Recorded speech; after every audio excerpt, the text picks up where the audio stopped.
Hola, en este video tuvimos una entrevista con Fray Tomás Hostos.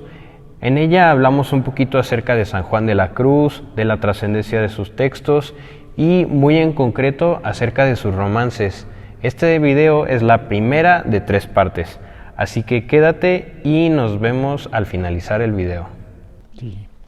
Bueno, antes que nada, saludar a nuestras amigas y amigos que siguen este canal. También te saludo, Hugo. Te agradezco que me hayas invitado y pues tu interés por conocer al santo y tu confianza, pues de que yo no lo destroce al pobre santo.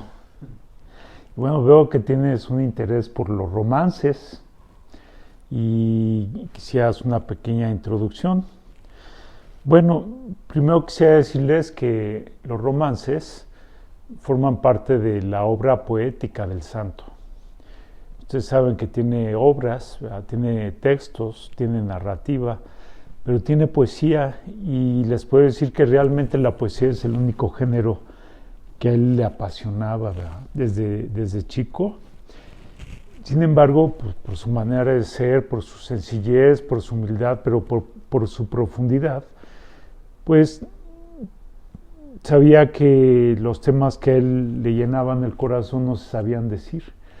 Y como tenía corazón de poeta y la cultivó la poesía desde pequeño, pues él es su lenguaje preferido. Son muy poquitos poemas, muy pocos, son 15, para un poeta no es nada. Y realmente es de todo lo que escribió lo único que yo creo que él gustaba. Todo lo demás lo hizo con un sentido pastoral. Ahora, dentro de los poemas, dentro de su poemario están los romances.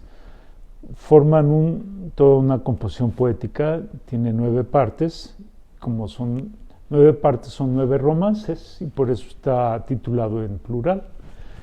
Y algo que les puedo comentar de los romances es que Juan de la Cruz, toda su fe, que es una experiencia, la fe como experiencia, pues detrás de esa experiencia hay una persona, que es Dios. Y pues yo lo subrayo hoy también pensando en el Papa Francisco, dice que nos relacionemos con Dios como con una persona, no como un concepto. Que no lo reduzcamos a Dios a una representación mental, a una imagen, o a un yo creo que, pero como si fuera una idea, una definición, o una mera existencia con la que no tengo nada que ver. Yo creo en la puerta, pues bueno, la puerta existe, pero no me dice nada, ¿verdad? Y entonces como tratar a Dios, pero no como una cosa o como una idea, sino, oye, ¿quién eres? Pues ya preguntarle quién eres ya es abrirte a su misterio y es abrirte a la relación con Él. Y entonces te va a decir, descúbreme. Entonces Juan, esa experiencia de Dios, ese descubrimiento de Dios, lo llevó a un gozo inmenso que le soltó la lengua para cantar con poesía. Y entonces los romances, primeramente son el credo de San Juan de la Cruz. El credo, como pues nosotros siempre que vamos a misa, sobre todo los domingos o días de fiesta, o en Pascua, siempre rezamos el credo, ¿verdad? Antes del ofertorio.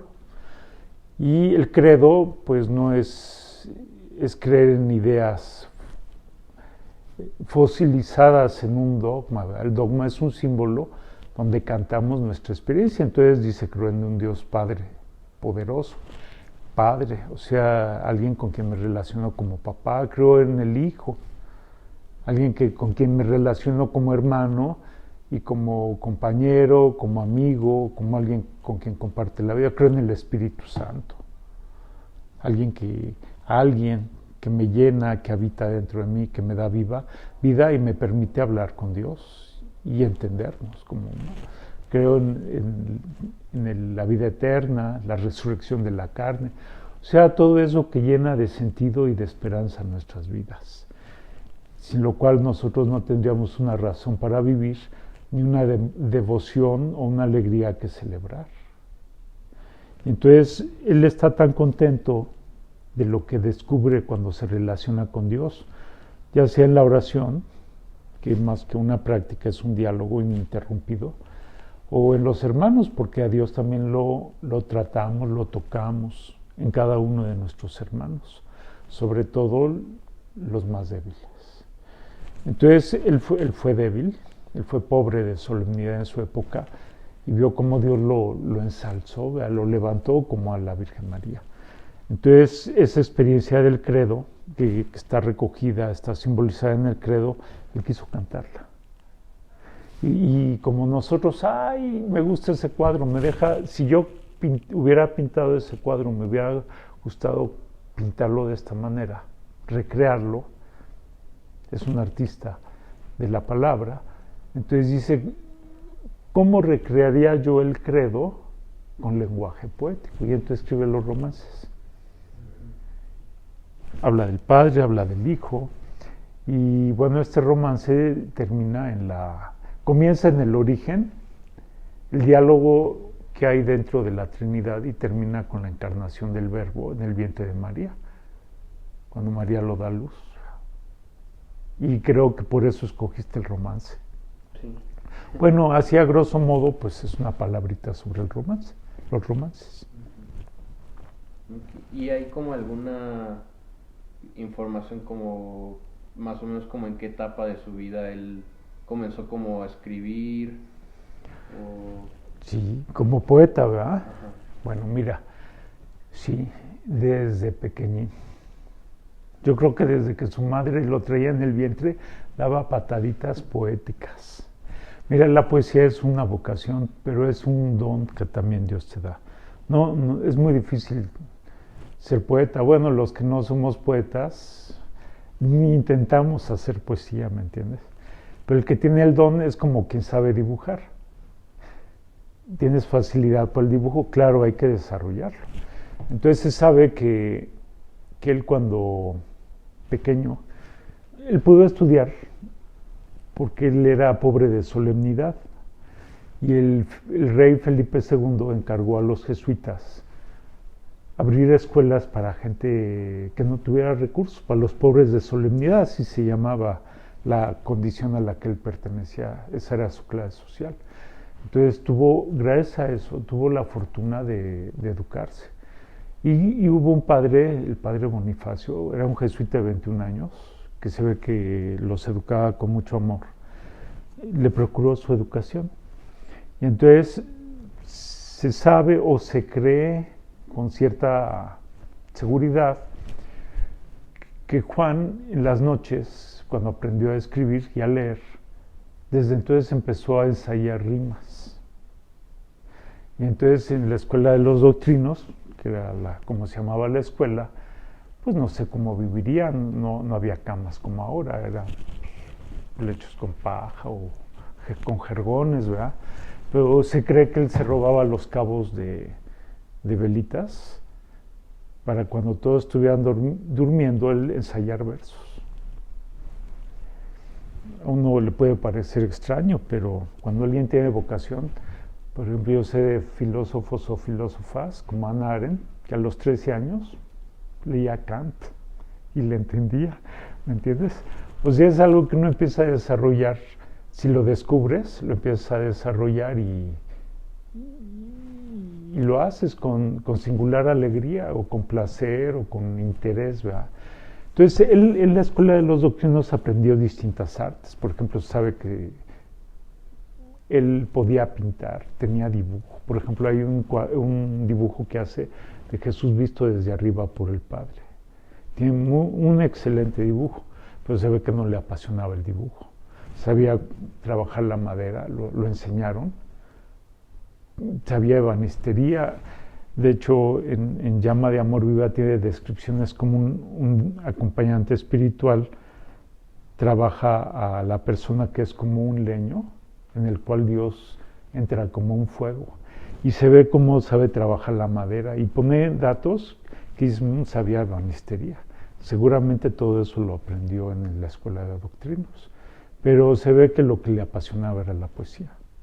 Y entonces en las noches ensayaba. ¿Qué leería? Bueno, no sabemos. Y todo lo que escribió se ha de haber perdido. Pero yo creo que él tampoco le interesaba conservarlo. Lo que sí sabemos por él es que en la llama de Amor Viva dice, estos versos se compusieron como liras. La lira es una forma poética, como la métrica y la rima, el número de versos que trae cada estrofa, y dice que sigue el ejemplo de Petrarca o del Boscán. Había dos autores en España de su época, un poquito antes que él, el Boscán y eran dos ahí, el otro se me fue ahí, lo tenía aquí. Era el Boscán y Garcilaso de la Vega, y escribían juntos, y pues él todo lo identifica como el Boscán. Si tú lees poesía del Boscán vas a ver cómo esa métrica y esa rima, él le encantaba. Entonces se ve que practicó, toda su vida debió haber practicado poesía, pero no publicaba. Ya después comentó los poemas, los romances no los comentó, nada más comentó 3, por una atención pastoral, transformándolo a la vida, a una pastoral de la espiritualidad, diríamos hoy, para que a través de símbolos tú puedas poner imágenes a la gente para que vaya entendiendo su experiencia de Dios. Pero principalmente lo escribió para cantar con su alegría y contar lo que Dios ha hecho con él. Bueno, y en esta hay como como un sendero por el que vayan, bueno, los poemas más famosos son, pues, los textos más famosos pues son Como llama de Amor Viva y La Noche Oscura. No sé si haya como alguna similitud como entre estos textos y también esta parte de los romances, que creo que en general como que a veces se deja un poco de lado y pues se le da más importancia a la llama, al cántico espiritual, a la noche. Sí, bueno, son de estilo distinto. Es otro tipo de composición, porque él manejaba liras, manejaba coplas, y glosas, etcétera. Y esto, lo del romance, no sé de poesía, ¿verdad? Pero entiendo yo que eran coplas. Y la cuestión es que las coplas las puedes cantar. No se preocupaba tanto en la rima, que puede ser consonante o asonante, no le preocupaba mucho eso. De hecho, tú ves que la composición poética no tiene el valor poético que puede tener cántico, llama o noche. No todos sus poemas, los 15 que tenemos, no todos tienen el mismo valor. Los romances, pues no tienen valor literario profundo, ¿verdad? Sin embargo, el contenido es muy fuerte. O sea, vamos a distinguir el estilo, la forma, el estilo y la forma del contenido. El contenido es teológico y es muy, muy profundo. Y de hecho, te puede servir para asomarte a todo lo que es su sabiduría mística. Porque los lees y si ya conoces toda la obra ves que los temas los repite. Aunque en otros lados o en otros poemas lo canta de otra manera y con otra profundidad. Esto es su credo y es como una síntesis de todo su pensamiento. Y bueno, concretamente, pues hablando como de los romances, pues es como, digo, todo lleva como un recorrido que pues finalmente pues culmina en el nacimiento de Jesús, pero ¿desde dónde empieza o cómo se va desarrollando? Sí, bueno, mira, algo clave, ¿no? Tú sabes que en la fe tenemos misterios. Se llaman misterios, dices, es que no se pueden entender o están ocultos. No, misterio en este caso es Dios. Y le llamamos misterio, ciertamente si Él no se nos revela, nosotros no podemos comprenderlo o entenderlo. Misterio, igual que mística, viene de una palabra griega que es mío. Y quiere decir oculto. A los que no tenemos problemas de los ojos, que no podemos ver de cerca, nos dicen miope. Mio de oculto o cerrado, ¿verdad? Cerrado.